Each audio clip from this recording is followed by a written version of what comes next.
꿈을 꾸고 또 꿈을 이룹니다. 하나님께서 요셉에게 형통케 하는 복을 주셨는데, 근데 그 시작은 노예로 팔리는 일이죠. 그래서 우리의 생각하고 너무 달라요. 그래서 이제 노예로 팔려가지고 가정 총무가 되고, 그래서 어느 정도 이렇게 자리를 잡았는데 이번에는 감옥에 가는 일이 생깁니다. 감옥 가게 된 거는 이제 누명을 써서 가게 되는데요. 주인의 아내를 성폭행했다. 이제 이렇게 돼가지고 감옥을 가게 되는 거예요. 그러면 우리가 여기서 생각할 수 있는 것은, 비록 노예로 팔린다 형들이 나쁘잖아요. 그래서 노예로 팔린다 해가지고 하나님이 주신 꿈이 없어지느냐, 하나님의 계획이 뭐 없어지느냐, 그런 건 아니죠. 그러면 이번에도 이제 그 누명을 쓰고 감옥에 가게 되는데, 감옥 가게 되면 그러면 요셉은 꿈이 사라지고 꿈이 망가지느냐? 결과적으로 봐서는 그렇지 않다 얘기죠. 그래서 하나님께서 꿈을 이루게 하시고 형통케 하시는 줄로 믿습니다. 그러면 우리가 노예가 된다는 것도 있을 수 있는 일이다. 그게 나한테 좋은 일은 아니에요. 근데 있을 수 있는 일이다, 이렇게 받아들여야 되겠고, 또 누명을 쓰는 일도, 감옥 가는 일도 있을 수 있는 일이다. 그것도 우리가 받아들여야 되겠죠. 그거 아니에요 그러면은 거기서부터는 이제 우리가 멈춰 쓰게 되는 거잖아요. 받아들이고 인정을 하고.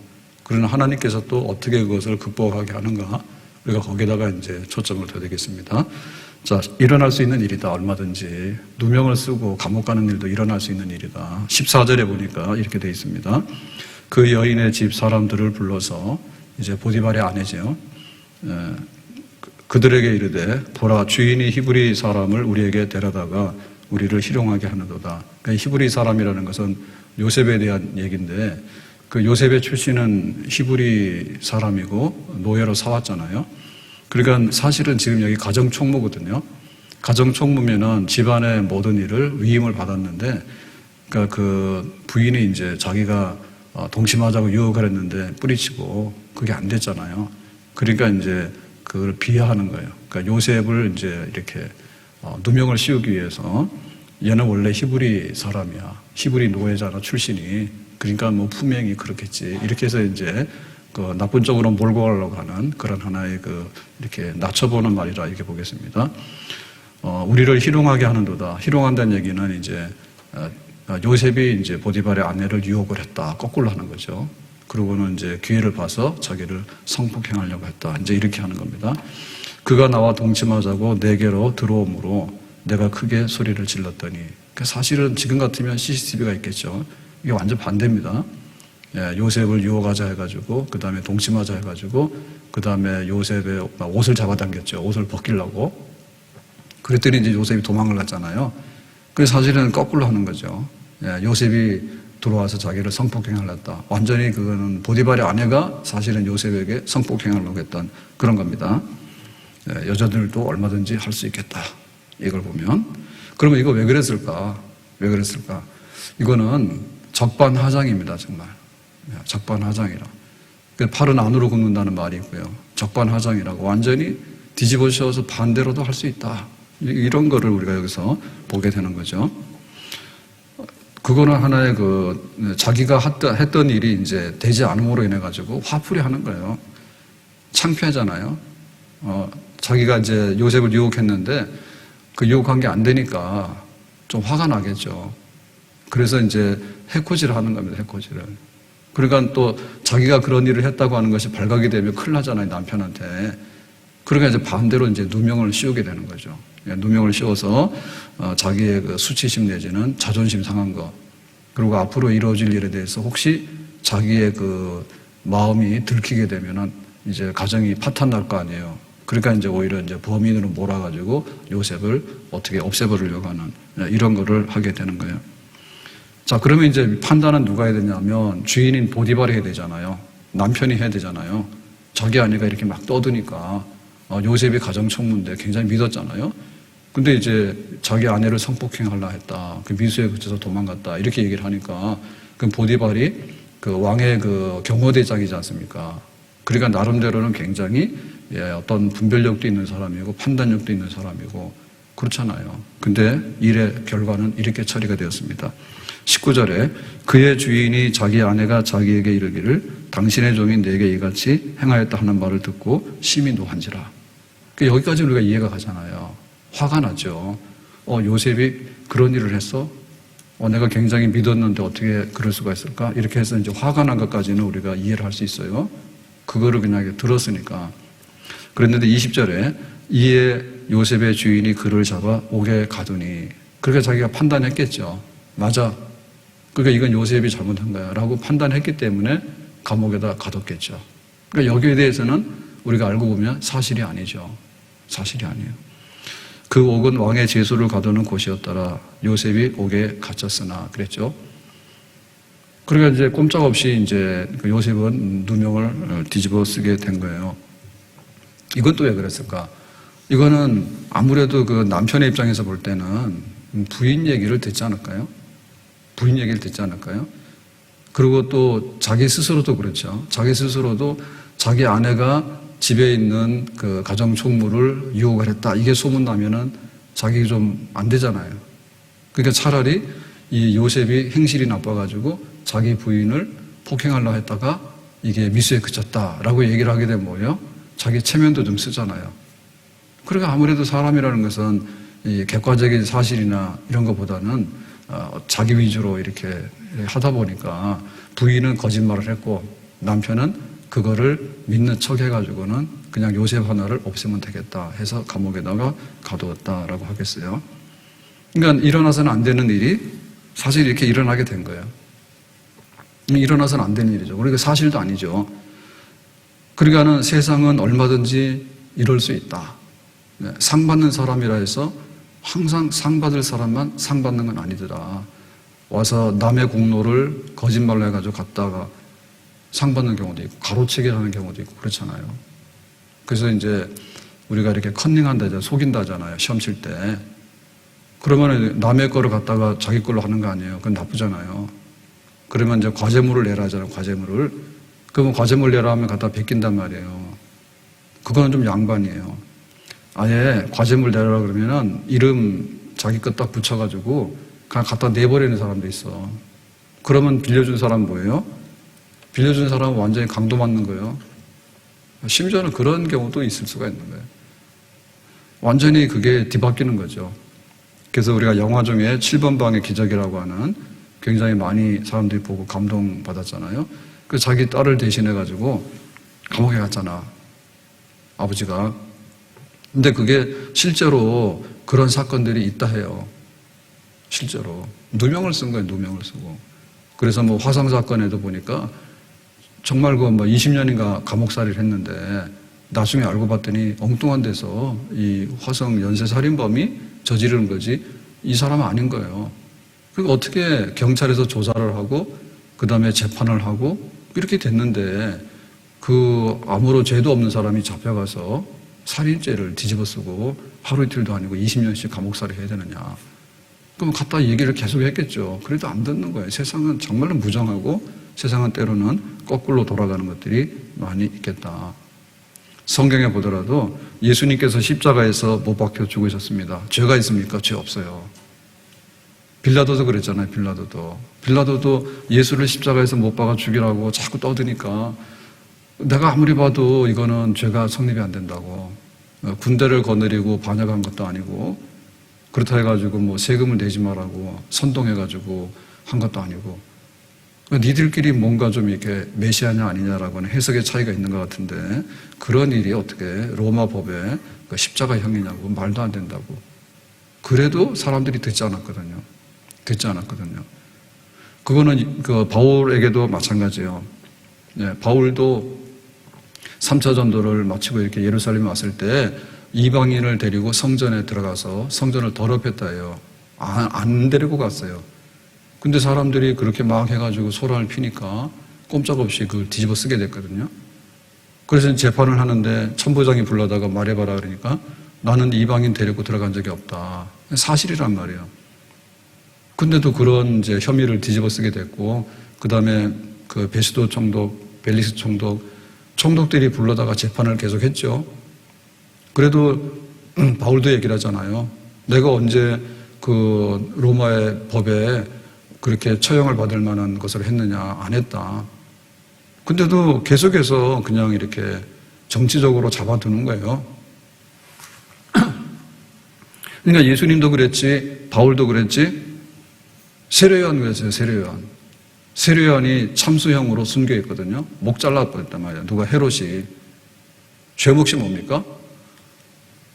너 왜 형수하고 그렇게 결혼해가지고 그래? 그거는 부당한 결혼이야. 라고 얘기를 했단 말이에요. 그러니까는 그것 때문에 목 친 거예요. 헤롯, 그 세례요한이 죄가 있어서 그렇게 된 게 아니에요. 그러니까 이러한 일들이 세상에서는 벌어져요. 그러니까 우리가 꿈을 이루는데 항상 우리가 그래, 동그라미, 잘했어, 참 잘했어요, 수고 많았어요. 그렇게 항상 박수만 받고 갈 수 있는 건 아니라 얘기죠. 엉뚱한, 어떨 때 보면은 내 거 훔쳐가가지고 내 이름 대신 써가지고 갖다 내는 경우도 있고, 어떨 때는 난 아무런 혐의가 없는데 갔다가 어느 날 보니까 죄 몫이 막 날라온 거예요. 네가 이런 죄를 지었다고 뒤집어 쓰고 오는 경우도 있고, 얼마든지 그런 것이 있을 수가 있죠. 디모데후서 4장 8절에 이렇게 되어 있습니다. 이제후로는 나를 위하여 의의 면류관이 예비되었으므로 주곧 의로우신 재판장이 그날에 내게 주실 것이며 그랬죠. 그러니까 우리가 여기서 막 혼동되거나 막 시험에 들거나 고민에 빠지거나 그럴 필요가 없어요. 세상의 상장에 대해서 너무 감동받을 필요도 없고, 세상이 우리에게 뭐 이렇게 고지서가 날라와서 당신이 CCTV에 찍혔어요. 그거 돈만 내지 더 이상의 상심할 이유도 없는 거예요. 그냥 그럴 수도 있는 거예요. 그래서 항상 바울은 그렇게 얘기했죠. 의로운 재판장이 최후의 재판장이다. 항상 그 생각을 했어요.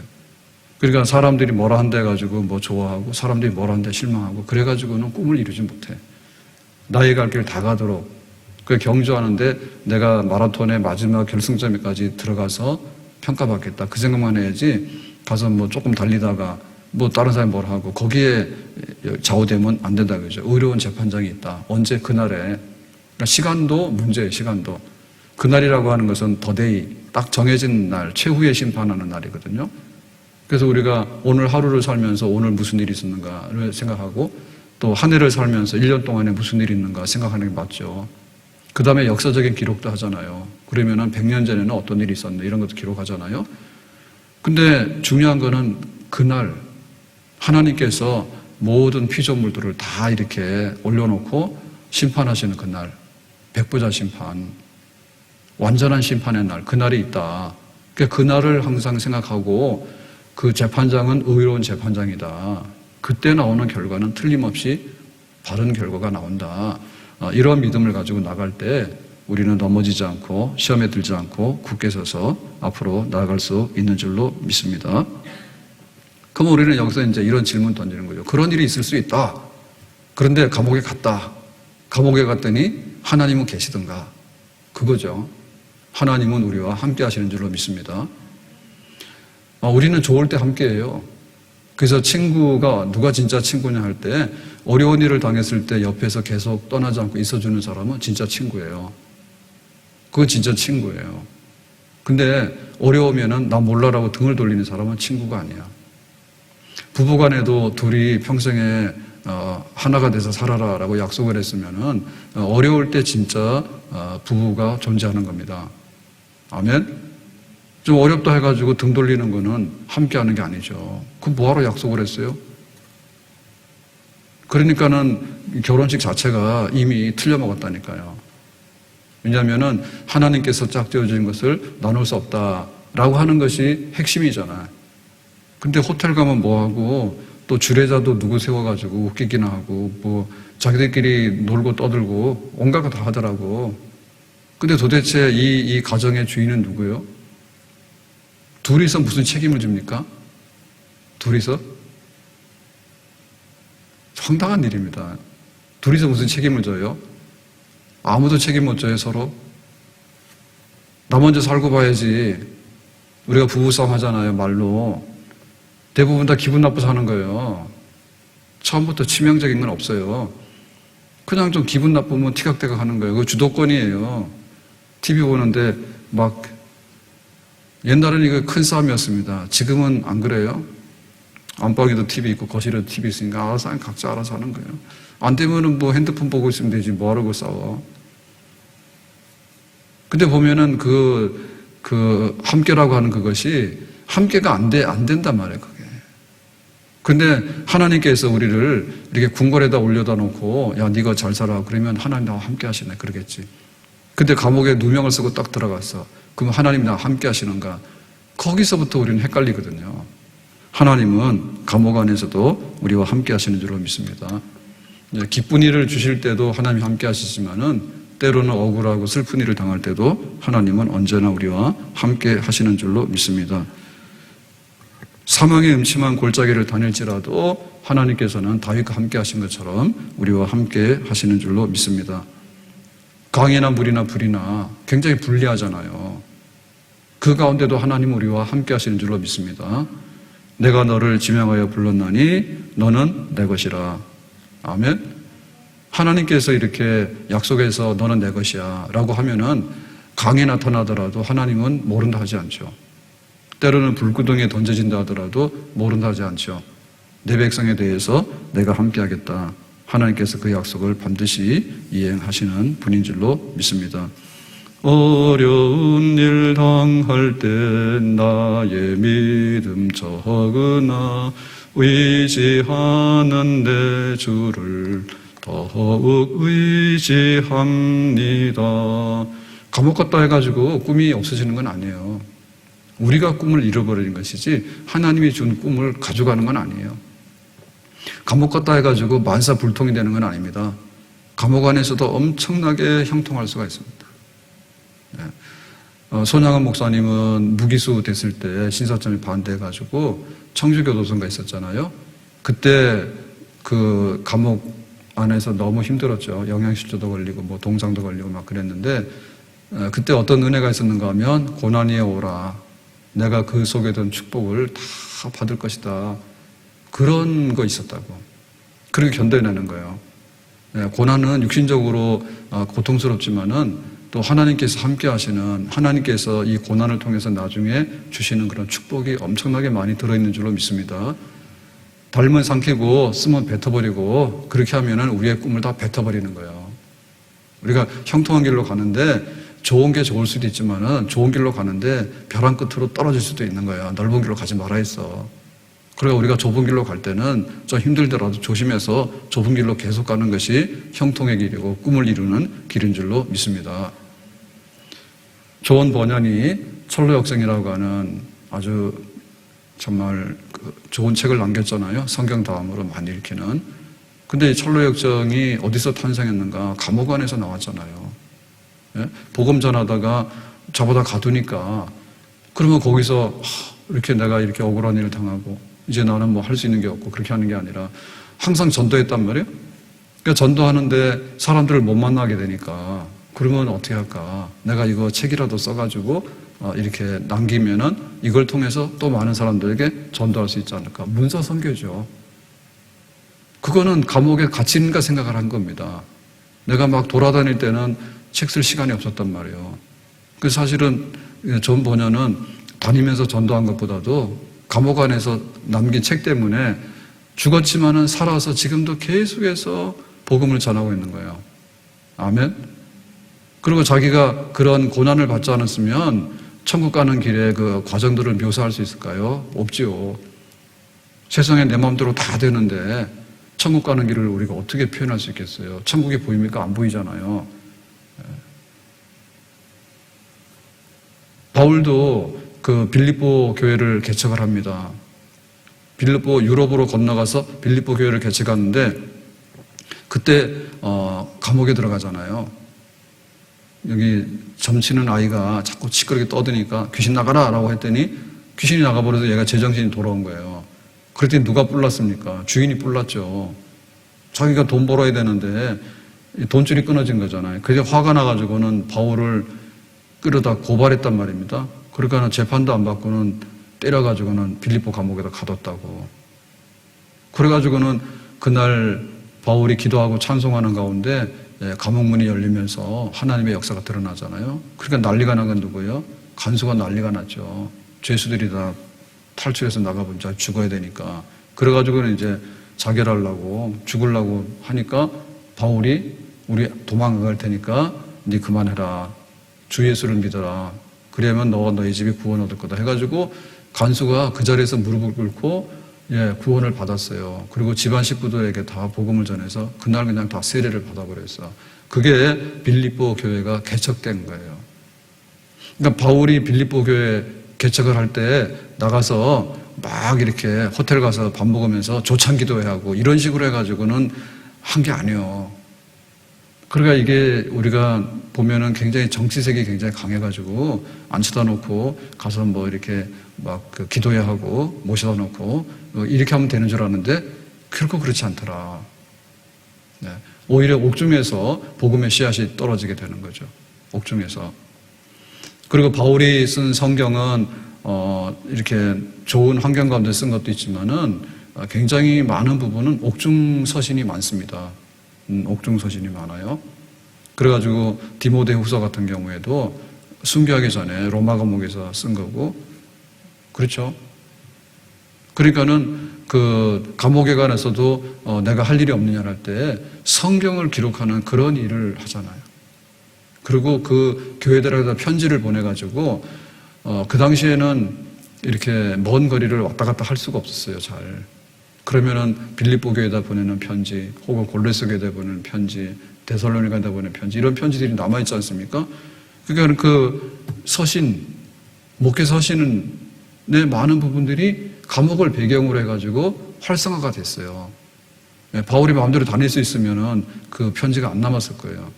근데 감옥 안에 갇혀 있기 때문에 오히려 더 이렇게 문서를 통해 가지고 목회를 하게 되고 이런 것들이 많이 이루어지게 된 것이죠.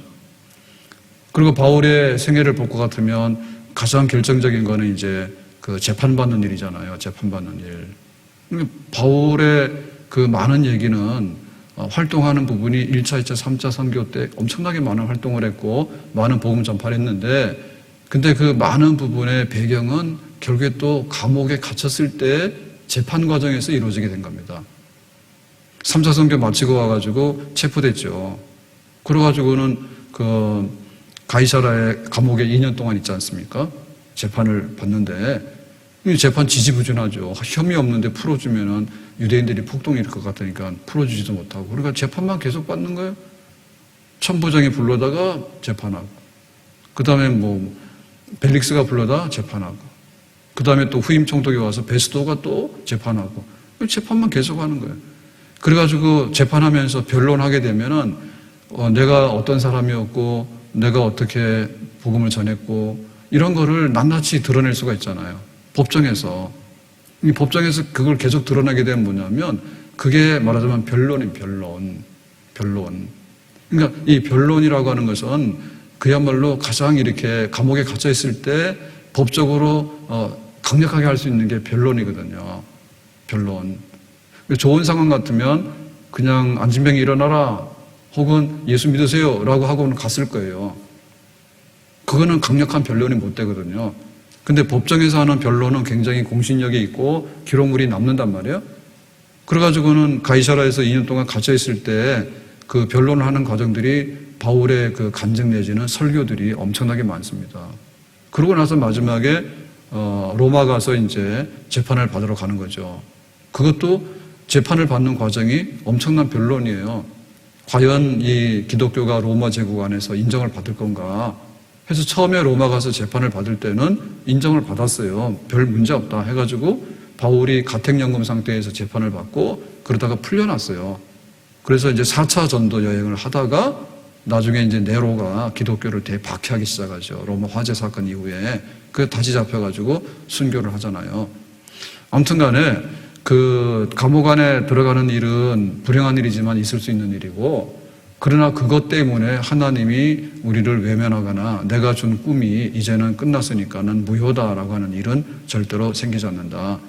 오히려 그 꿈이 더 커져가고 그 꿈이 이렇게 이루어져가는 하나의 과정이 될 수 있는 줄로 믿습니다. 혼란과 핍박 중에도 성도는 신앙 지켰네.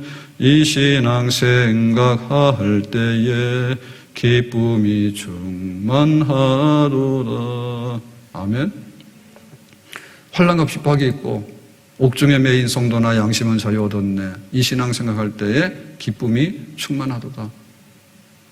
그런 것들이 그 하나의 그 꿈을 이루는 그 과정이 되겠습니다. 그렇다면은 하나님이 함께하지 않는 사건, 그런 사건은 뭐냐? 그거는 뭐 내가 아주 호텔에 가 있다 해서 하나님이 늘 함께한다는 보장 없어요. 그리고 내가 뭐 상 받았다 해가지고 항상 함께하는 보장이 없어요.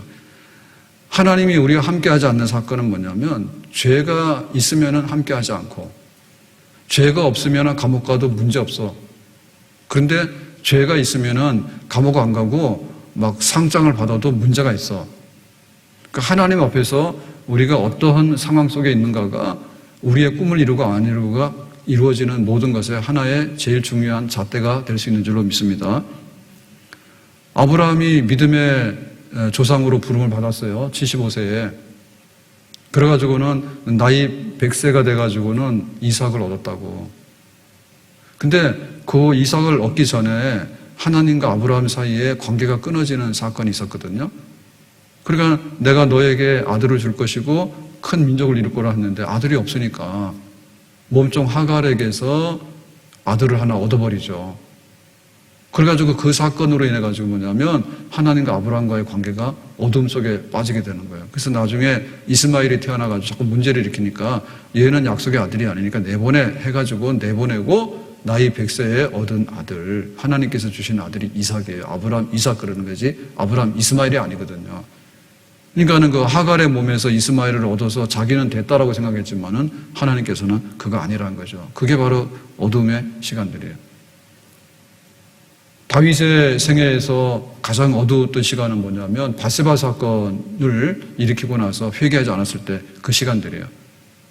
그러니까 그 다윗은 기도의 사람이고 찬송의 사람이잖아요. 시인이잖아요.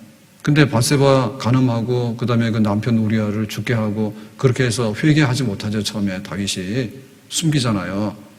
나단 선지자 와가지고 너 나쁜 놈이야 라고 하니까 그때서 무릎 꿇고 맞아요 라고 이제 회개하지 않습니까? 그러니까 다윗의 생애에 있어서 가장 그 암흑한 시간은 뭐냐면 죄 짓고 궁궐에 앉아서 그러고 있을 때예요. 궁궐에 있었어요. 예, 궁궐에 있어서 왕노릇은 했어요. 근데 하나님과의 관계는 파괴되어졌고 자기가 사실은 내가 뼈가 부러지는 아픔이 있다고 이렇게 얘기했다. 뼈 부러진다 하잖아요. 골절 아픈 거잖아요. 여름 가뭄에 마름같이 다 갈라져 터지는데 그 기도하는 사람이 기도를 못하게 될 때 아픔을 아니까. 예배 드리는 사람이 너 예배는 안 되라고 했을 때 그 고통을 알고 있는가요? 영적으로 부서지는 게 제일 힘든 거죠. 육신이 아픈 게 문제가 아닌 거예요. 우리 영혼이 말라가지고 비틀어지는 거죠. 영적으로 고통이 오는 거죠. 힘듭니다. 우리가 코로나 처음 왔을 때 그 예배당 막 폐쇄되고 이랬을 때 굉장히 당황했고 우리는 일찍이 경험하지 못한 일이었어요. 그래서 모든 이들이 그랬어요. 이 성전에 출입하는 것이 얼마나 큰 행복이었는가. 근데 좀 요즘 좀 잊어버린 것 같더라고. 네. 제가 옛날에 그 성지순례 가가지고 터키 쪽에서 가잖아요. 이렇게 저쪽으로 넘어갔거든요. 다소에서 시작해가지고 터키 굉장히 큰 나라예요. 그래서 막 버스를 타고 갔는데 병 났다니까 그때. 병 나가지고 나중에는 폐렴 걸려서 왔어. 죽을 뻔했어요. 지금 생각하면 아찔해. 자, 이래가지고는 막 드로아에 와가지고 거기서 이제 바울처럼 네아폴리로 가서 이제 빌립보로 이렇게 가는데 그 그리스에 딱 가니까 터키에서 한 일주일인가 아마 지냈을 거예요. 그래서 그리스로 딱 넘어갔는데 그리스 정교회 있죠. 그리스 정교회. 그 교회가 있는데 십자가 그리스 정교회 우리처럼 좀 다르지만은 그래도 교회고 이제 십자가가 있잖아요. 그걸 보는데 마음이 짠하더라고. 그 사이에. 그러니까는 터키 지금 이슬람 국가예요. 터키 이슬람 국가입니다. 그래가지고 우리가 알고 있는 에베소 교회 가야 교회 잘 안 보여요. 거기가 에베소 교회 터라고 얘기를 하는데 무슨 소아시아 6교회 있잖아요. 서머나 교회, 빌라델피아 교회 없어요. 그냥 벌판에 흔적만 있죠. 없어. 그러니까는 좀 답답하더라고. 그리고 목회자로서는 주일날 우리 성도들하고 모여서 함께 예배드리는 것이 없으면은 이게 엄청난 충격이에요. 저도 알게 모르게. 그래가지고는 건너가서 그리스 쪽에 가니까 교회는 좀 보이는데 뭔가 좀 짠한데 그래도 좀 막 갈급하죠. 갈급하다. 그러니까 다윗이 자기의 그 영혼이 막 부서지는 그런 고통을 겪을 때 그때는 그야말로 하나님께서 다윗을 통해서 하고자 하는 모든 일들이 중단되어지는 거예요. 아브라함이 너에게 아들을 주어서 큰 민족을 이룰게라고 했는데 아들이 안 생기니까 몸종 데리고 와서 자기 마음대로 아들을 얻었단 말이에요. 그러니까 그 시간들이 하나님의 꿈과 비전들이 아브라함을 통해서 이루어지는 사건이 중단되는 사건인 거예요. 그게 겁나는 거예요. 지금 내가 조금 배고프고 하는 게 별로 어려운 게 아니에요. 혹은 누명을 뒤집어 쓰고 감옥 좀 가 있는 것이 힘들지만은 하나님께서 너를 통해서 꿈을 이루겠다고 하는 것을 절대적으로 중단시키는 사건은 아니에요. 하나님이 함께한다. 하나님이 옳다한다. 의로운 재판장 앞에서 그날에 내가 상 받는데 이상이 없다라고 하면은 하나님이 우리를 향하신 꿈은 반드시 이루어지게 되는 줄로 믿습니다. 삼손이 망하게 된 거는 들릴라의 품 안에 있을 때 망한 거예요. 얼마나 좋아요. 여자가 서비스도 좋잖아. 그러니까는 보디발의 아내는 힘도 세가지고 요셉 업어치게 해가지고 막 성폭행하려 했잖아, 여자가. 들릴라는 뭐예요? 그냥 막 그 삼손에 대해서 온갖 그거 다 했겠죠. 그러면 나는 당신을 사랑해요. 막 다 했겠죠. 다 했겠죠. 근데 어떻게 했어요? 돈 받고 팔아먹으려는 거라니까. 사랑한 게 아니에요. 그러니까 삼손이 눈 빠지잖아요, 나중에. 눈 뽑히잖아, 그래가지고. 하나님이 삼손을 불러다가 이스라엘의 사사로 세웠잖아요. 너는 블레셋을 물리쳐서 이스라엘을 구원하도록 해라 라고 했잖아. 그건 안 하고 들릴라가 밥상 차려주니까 좋아요. 들릴라가 사랑한다니까 좋아요. 나중에는 눈 뽑아가요. 그래도 좋아요. 멍청하기는. 그게 좋다 해가지고 좋은 게 아니라니까. 하나님께서 우리의 꿈을 이룰 때 이게 봄에 꽃이 피어야 되는데 겨울이 없으면 봄이 안 온다니까요. 그게 겨울이기 때문에 아니야 라고 하는 게 아니라 겨울이 지나야지 따뜻한 봄이 오잖아요. 그게 농사를 하잖아요. 겨울에도 눈이 와야 돼요. 우리가 성 가셔서 이게 귀찮긴 한데 눈이 안 오면 가뭄이 와서 안 돼요 또. 그러니까는 싫든 좋든 간에 하나님의 뜻이 우리에게 어떻게 이루어질 수 있는가가 중요한 것이지 그냥 내가 분위기 좋고 내가 뭐 잘 되는 것 같고 그거 하다가는 나중에 눈 뽑히고 나중에는 다 꿈이 망가지게 되는 그런 결과밖에는 얻을 것이 없지요. 사울이 버림을 받습니다. 너 안 되겠다고. 왜 그래요? 말 안 들어요. 왕은 왕으로서 일을 하지 번제 드리지 마라 했더니 마음대로 막 번제를 드리잖아요. 그리고 뭐 다윗이 골리앗을 이겨가지고 이렇게 나라를 구원해 놓으니까는 다윗을 죽이려고 쫓아다니잖아. 네가 왕 되면 내가 큰일 나지 이런 식으로 해가지고 자기 불안감에 말이에요. 그러니까 그게 하나님께서 사울을 통해서 원래 이스라엘 나라를 세우려고 했던 꿈이 있고 계획이 있단 말입니다. 사울은 그냥 있으면 형통한 사람이 되는 거예요. 근데 망통할 일을 계속 하는 거예요. 그걸 하는 거예요. 하나님 반대편에만 쓰는 거예요. 하나님 편에 쓰는 사람에게는 꿈이 있는 줄로 믿습니다. 꿈이 이루어질 줄로 믿습니다. 하나님께 등을 돌리면 꿈이 사라지는 줄로 믿습니다. 우리가 어떤 일을 당하더라도 교회 쪽으로 향해야 돼요. 좋은 일이 있어. 하나님 감사해요. 교회 힘든 일이 있어. 어디로 황룡산에 올라가. 황룡산에 올라가서 목 매달아서 죽은 사람 많은 것 같아. 요즘에는 소문이 안 나서 잘 모르겠는데요. 있어요.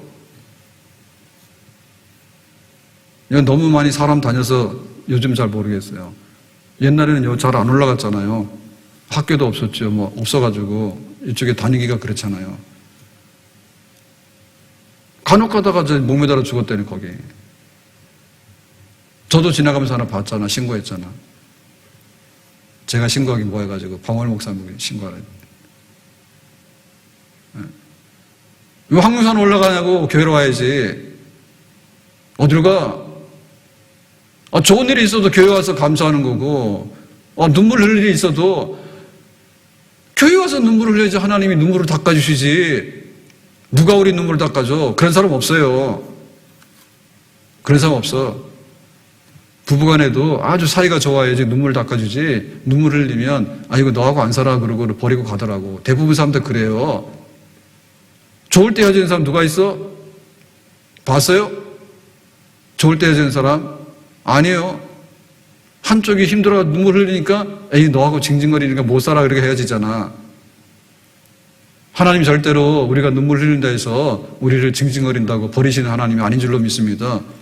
온 세상 날 버려도 주 예수 안 버려. 끝까지 나와 함께 하신 하나님. 우리의 꿈은 감옥이 가둘 수가 없는 거예요. 아멘. 디모데후서 2장 9절에 복음으로 말미암아 내가 죄인과 같이 매이는 데까지 고난을 받았으나 하나님의 말씀은 매이지 아니하니라. 바울이 복음 전할 때 자유해가지고 막 돌아다닐 때 복음을 많이 전했지만 사실은 감옥에 갇혀가지고도 빌립보 교회를 개척을 했죠. 편지도 많이 보냈죠. 그리고 감옥에 갇혀가지고 순교했잖아요. 그러니까는 그 바울의 생애의 클라이막스는 감옥 안에서 이루어졌어. 하나님 앞에 순교의 제물로 바치는데 요한 같은 경우에는 자연사를 했습니다. 나이가 많이 들어가지고 그런 경우도 있지만은 그래도 그 강력한 건 뭐냐면 순교의 제물로 바치니까 한 개인으로 볼 때는 좀 그렇지만은 하나님의 그 나라의 역사로 볼 때는 순교의 제물로 바치는 사람이 제일 영광이라 했어요. 영광이라 했어. 그러니까 하나님 말씀은 감옥 안에 매이지 않는다. 절대로. 아멘. 우리의 꿈은 감옥 안에 매이지 않는다. 우리의 꿈은 세상 사람들이 와서 누명을 씌운다 하더라도 우리의 꿈은 매이지 않는다.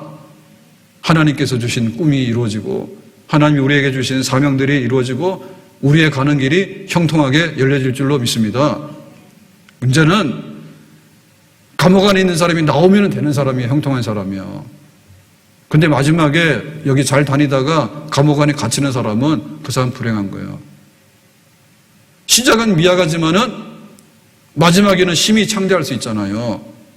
끝이 중요한 것이지. 좋아라 했는데 마지막에 여기 갇히면 뭐가 돼요? 갇혀있다가 풀려나는 사람이 복 있는 사람인 줄로 믿습니다. 그래서 하나님 앞에 우리가 그 길을 가야 되는 거예요.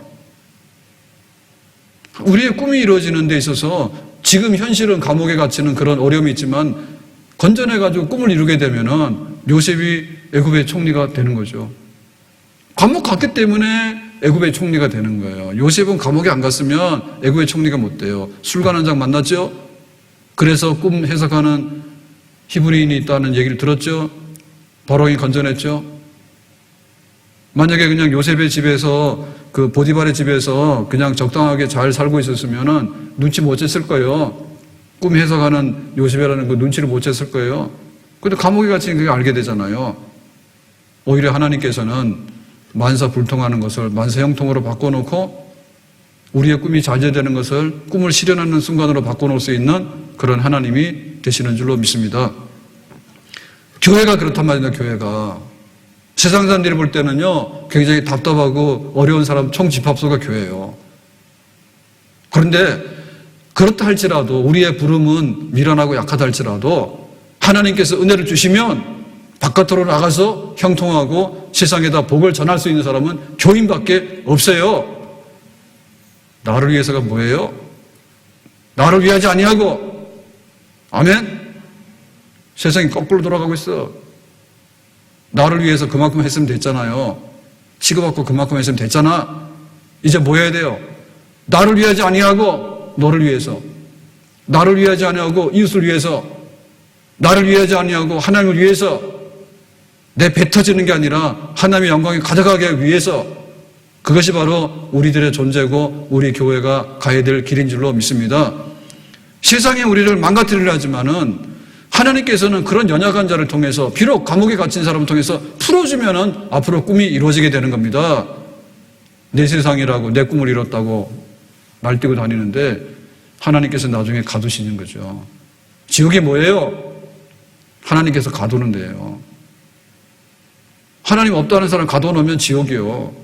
마지막이. 우리의 구원이 뭐예요? 건져내는 거예요. 세상이 우리를 감옥에다 가둬놨지만 구원시켜가지고 해방시켜서 자유하게 건져내는 거. 그게 바로 하나님의 구원이고 천국이 되는 줄로 믿습니다. 궁궐도 감옥으로 변할 수 있는 거고 감옥도 궁궐로 변할 수 있는 거예요. 하나님의 꿈을 이루는 사람은 궁궐에서 감옥으로 떨어진 사람이 아니라 감옥에서 궁궐로 올라가고 천국으로 올라가는 사람, 마침내 형통한 길을 가는 사람, 그것이 믿음의 사람인 줄로 믿습니다. 기도합니다.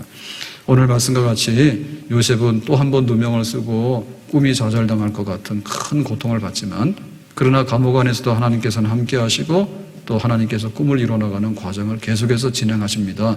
우리들 낙심하지 아니하고 비록 현실이 여러 가지 어렵고 누명을 쓴다 할지라도 어려움이 겹겹이 쌓인다 할지라도 극복해내서 마침내 주님이 주시는 꿈을 이루고 형통한 자리에 설 수 있는 그 길을 계속해서 갈 수 있도록 힘주시고 은혜 주시기 원합니다. 예수님 이름으로 기도합나이다. 아멘.